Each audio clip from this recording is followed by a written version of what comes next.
Antoine, bienvenue Grisou.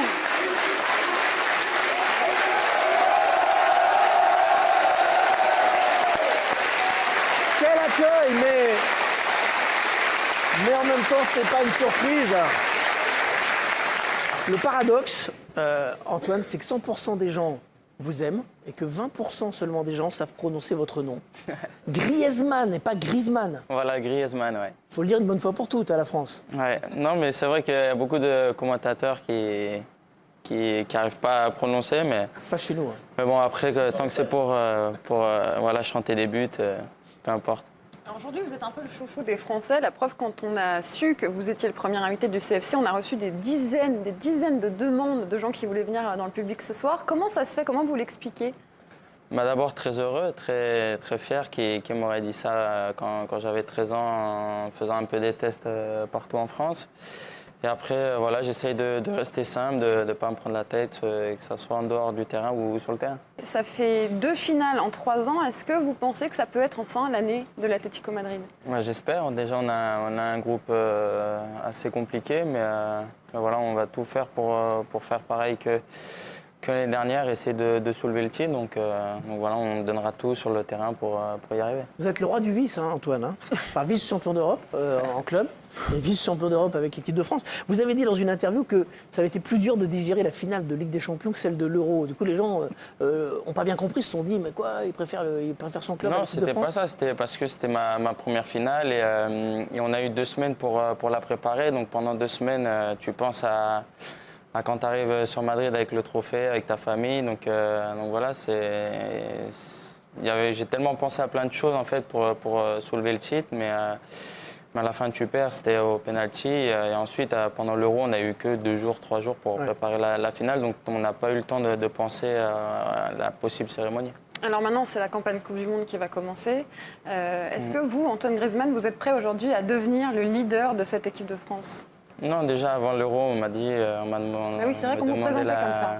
On me posait la question, mais voilà, ensuite, je donne tout sur le terrain et c'est en faisant des bons matchs, en mettant des buts que tu peux te convertir en leader. Donc voilà, montrer sur le terrain et le reste après à l'extérieur, dire que je suis là pour le coach, je suis là pour l'équipe. On attend trop de vous parfois, ce statut de chouchou des Français, c'est dur à porter ou pas?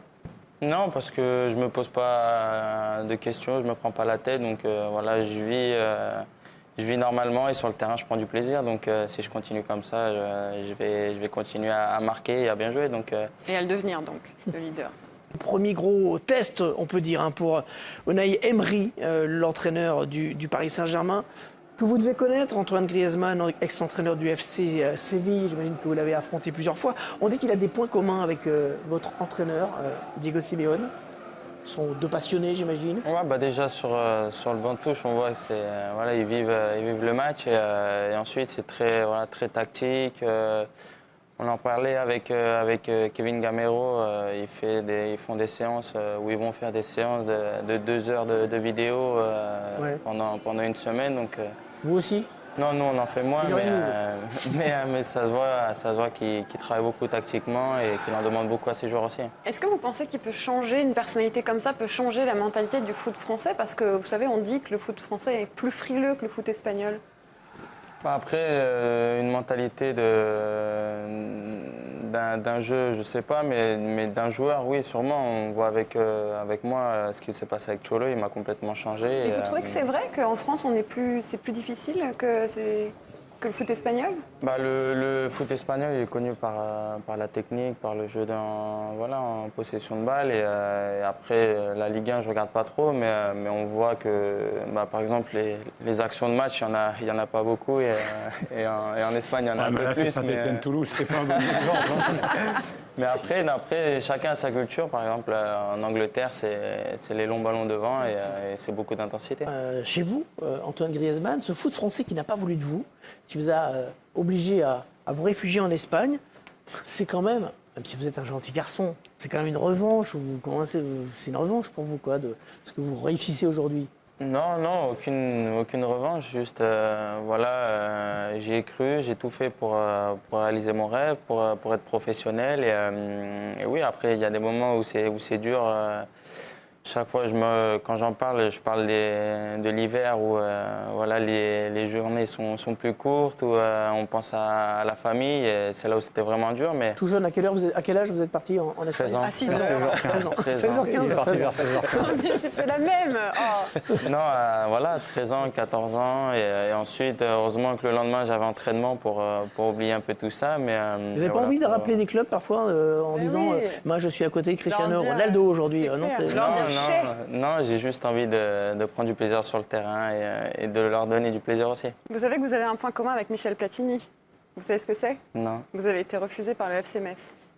c'est vrai. Vous pouvez nous raconter un petit peu parce J'en qu'apparemment ai tellement fait de clubs tout français. était... Oui, mais apparemment au FC Metz c'était quasi fait et finalement ça s'est pas fait. Qu'est-ce qui s'est passé? Oui, il y a la personne qui s'occupait de moi à Metz me disait que ça allait être fait. On t'appelle dans une semaine, on fera venir tes parents en train. Et, toi, tu pourras rentrer le week-end en train aussi à Mâcon. Et une semaine après, on m'appelle et on m'a dit que non, finalement, j'allais pas signer. Et là, je crois que c'était le moment le plus dur. Ouais. L'ambiance au Vélodrome, c'était pas la même que pour la demi-finale contre l'Allemagne. Hein. Clairement, c'est un stade qui est tellement magnifique quand il est plein et quand il pousse son équipe. Vous avez Ouais, vécu cette demi? ça nous a fait du bien. On a vu, on était les 11 presque dans notre surface. Et voilà, à chaque fois qu'on dégageait la balle, qu'on la récupérait, on avait tout le stade qui nous poussait. Et voilà, c'est vrai que ça nous a beaucoup aidé à gagner. Vous avez été contacté par le Paris Saint-Germain. Est-ce que vous avez décidé de rester à l'Atlético Madrid? Est-ce que vous vous êtes posé la question ou est-ce que c'était inenvisageable pour vous de revenir en France? Non. De venir en France, c'est-à-dire que vous n'avez jamais joué en France. Je voulais rester à l'Atlético et quand il y avait un peu des commentaires sur le coach Simeone qui allait peut-être partir, j'ai tout de suite appelé. Et voilà, avant de re-signer mon contrat, je voulais être sûr. S'il était parti, vous auriez pu envisager de partir? Oui, sûrement, parce que j'adore le coach, voilà, j'apprends beaucoup avec lui et j'en ai besoin encore. J'ai encore besoin de lui, donc Vous voilà, je l'ai auriez pu appelé venir à et- Paris? Je sais pas, après on ne sait jamais.